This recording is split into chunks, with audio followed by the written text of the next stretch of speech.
Hay muchos caminos hacia el éxito, quieras definirlo como riquezas, amor o una vida tranquila. Además, lo que parece malo no siempre lo es. Este cuento, adaptado por Tolstoy del original de Guy de Maupassant, es el ejemplo perfecto. Escucha con atención.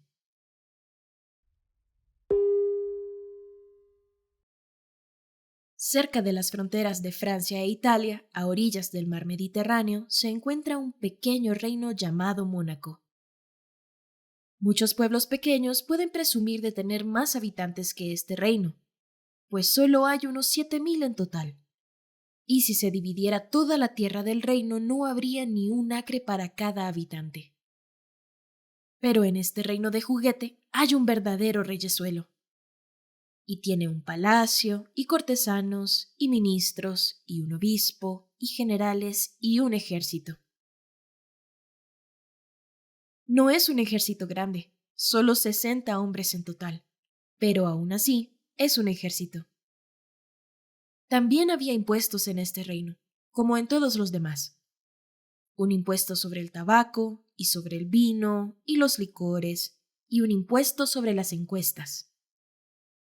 Pero aunque la gente allí bebe y fuma como en todos los países, son tan pocos que el rey se habría visto en apuros para alimentar a sus cortesanos y funcionarios y para mantenerse a sí mismo si no hubiera encontrado una nueva y especial fuente de ingresos. Estos ingresos especiales provienen de una casa de juegos, donde la gente juega a la ruleta.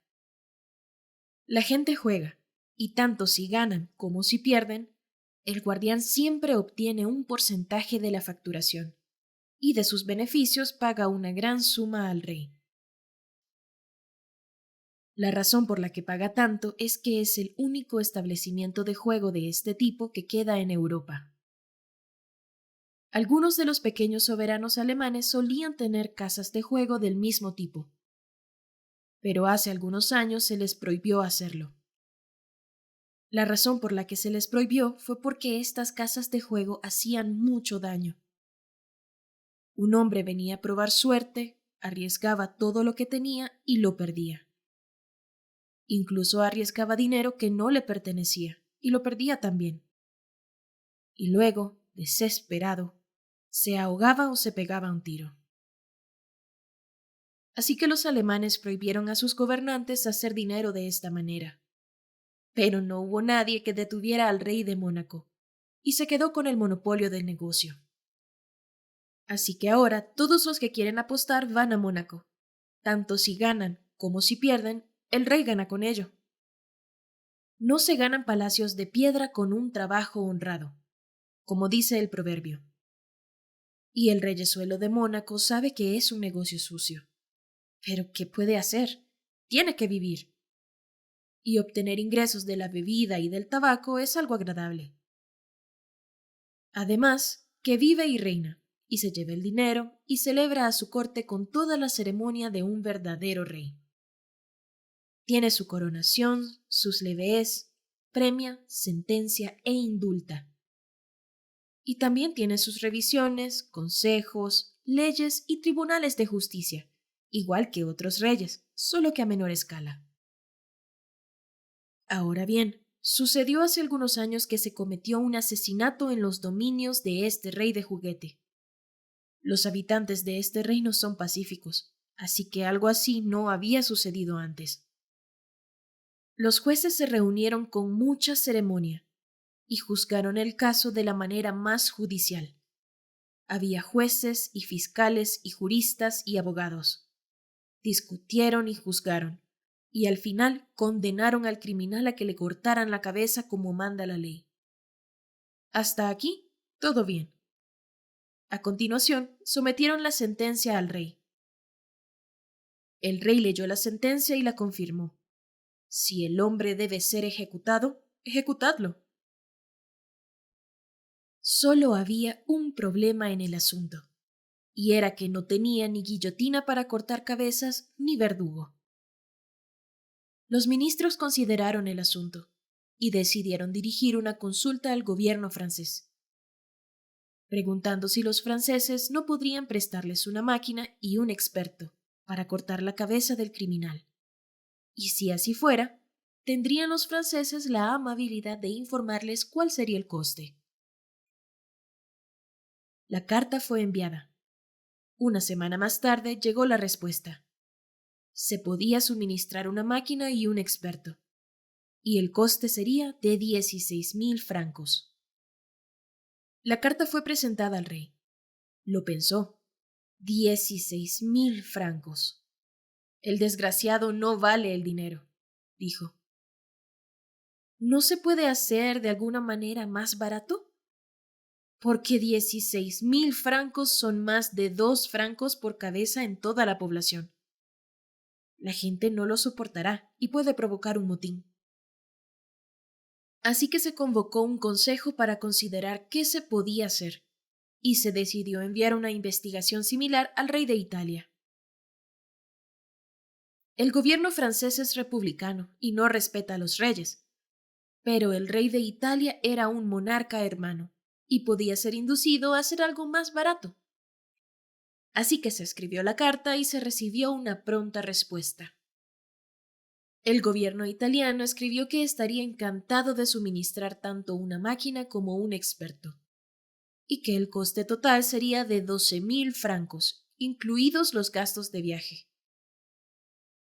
Esto era más barato, pero seguía pareciendo demasiado. El bribón no valía realmente el dinero. Además, supondría casi 2 francos más por cabeza en los impuestos. Se convocó otro consejo. Discutieron y consideraron cómo podría hacerse con menos gastos. ¿No se podría conseguir que uno de los soldados lo hiciera de forma ruda y casera? Se llamó al general y se le preguntó: ¿No puede encontrarnos un soldado que le corte la cabeza? En la guerra no les importa matar gente. De hecho, están entrenados para eso. Así que el general habló con los soldados para ver si alguno de ellos se haría cargo del trabajo. Pero ninguno de los soldados quiso hacerlo. No, dijeron. No sabemos cómo hacerlo. No es algo que nos hayan enseñado. ¿Qué había que hacer? Los ministros volvieron a reflexionar y a reconsiderar. Reunieron una comisión, un comité y un subcomité, y al final decidieron que lo mejor sería cambiar la sentencia de muerte por la de prisión de por vida. Esto permitiría al rey mostrar su misericordia y sería más barato. El rey estuvo de acuerdo, y así se arregló el asunto.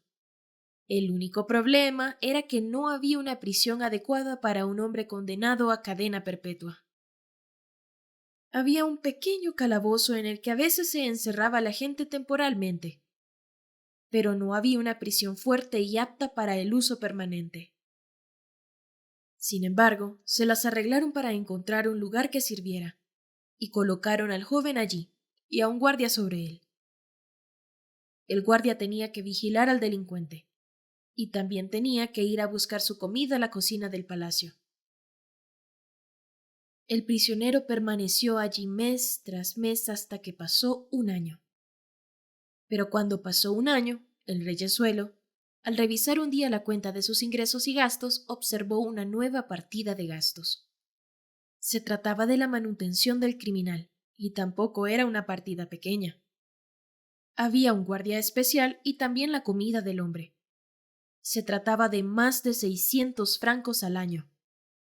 Y lo peor es que el hombre era todavía joven y sano, y podía vivir 50 años. Cuando uno se pone a calcular, el asunto es grave. Nunca lo lograría. Así que el rey convocó a sus ministros y les dijo: deben encontrar alguna forma más barata de tratar con este bribón. El plan actual es demasiado caro. Los ministros se reunieron y reflexionaron y reconsideraron hasta que uno de ellos dijo: señores, en mi opinión, debemos despedir al guardia. Pero entonces, replicó otro ministro, el tipo se escapará. Bien, dijo el primer orador, que huya y que le cuelguen. Así que comunicaron el resultado de sus deliberaciones al reyezuelo, y éste les dio la razón.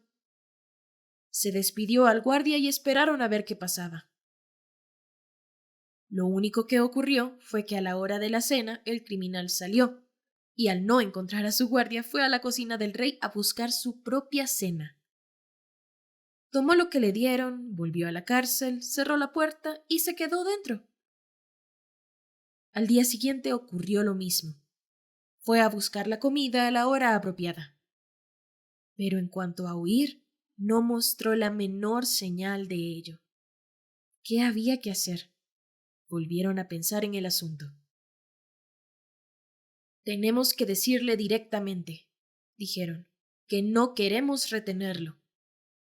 Así que el ministro de Justicia lo hizo comparecer ante él. ¿Por qué no huyes? Dijo el ministro. No hay ningún guardia que te retenga. Puedes ir donde quieras y al rey no le importará. Me atrevo a decir que al rey no le importará, respondió el hombre. Pero no tengo a dónde ir. ¿Qué puedo hacer? Con tu sentencia has arruinado mi carácter y la gente me dará la espalda. Además, me he liberado de trabajar. Me han tratado mal. No es justo. En primer lugar, cuando me condenó a muerte, debería haberme ejecutado, pero no lo hizo. Eso es una cosa. No me quejé de ello. Pero me condenasteis a prisión de por vida, y me pusisteis un guardia para que me trajera la comida. Pero al cabo de un tiempo os lo volvisteis a llevar y tuve que ir a buscar mi propia comida. De nuevo no me quejé, pero ahora quieres que me vaya. No puedo aceptarlo. Puedes hacer lo que quieras, pero yo no me iré. ¿Qué había que hacer? Una vez más se convocó al consejo. ¿Qué curso podían adoptar? El hombre no se iría.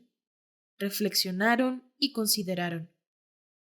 La única manera de deshacerse de él era ofrecerle una pensión. Y así se lo comunicaron al rey. No hay nada más que hacer, dijeron. Debemos deshacernos de él de alguna manera. La suma fijada fue de 600 francos, y así se lo anunciaron al prisionero. Bien, dijo él, no me importa, siempre y cuando te comprometas a pagarlos regularmente. Con esa condición estoy dispuesto a ir. Así que el asunto quedó resuelto.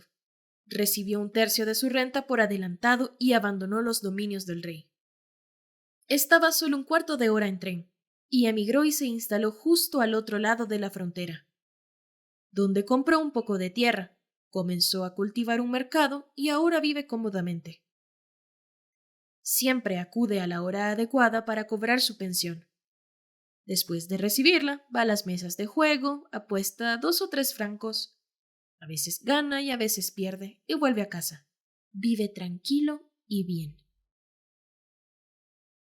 Menos mal que no cometió su crimen en un país en el que no se repara en gastos para cortarle la cabeza a un hombre o para mantenerlo en prisión de por vida. Escrito en 1897.